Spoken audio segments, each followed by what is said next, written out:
Bonsoir à tous, ravi de vous retrouver sur France 24 dans l'actu 360. À la une de l'actualité ce soir, les États-Unis qui vont continuer à larguer de l'aide humanitaire sur Gaza. La situation au Proche-Orient, tout d'abord, les bombardements et les affrontements se poursuivent dans la bande de Gaza et ce malgré le vote lundi par l'ONU pour la première fois d'une résolution exigeant un cessez-le-feu immédiat.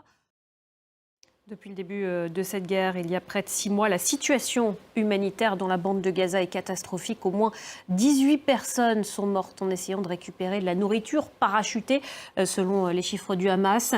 Malgré les appels du mouvement islamiste palestinien à cesser ces opérations par les airs, les États-Unis ont décidé de les poursuivre. Florent Rodeau.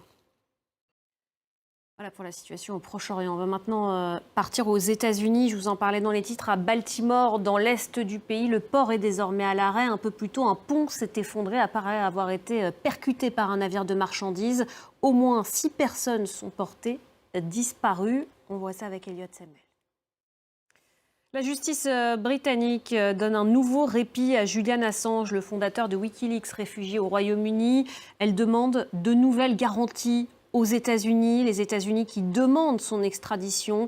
Il risque là-bas, Julian Assange, jusqu'à 175 ans de prison pour espionnage. Noémie Roche.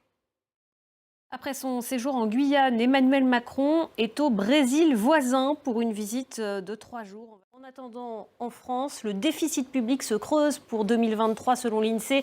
Il s'est finalement élevé à 5,5% du produit intérieur brut, soit 154 milliards d'euros, ce qui dépasse largement les prévisions du gouvernement. En cause, un ralentissement de la croissance et la baisse des recettes fiscales. Alors comment le gouvernement, aujourd'hui dans l'embarras, peut-il rectifier le tir ? On voit ça tout de suite avec Gaspard de Florival. C'est la fin de cette édition. Merci beaucoup de l'avoir suivi. Restez avec nous sur France 24. L'information continue.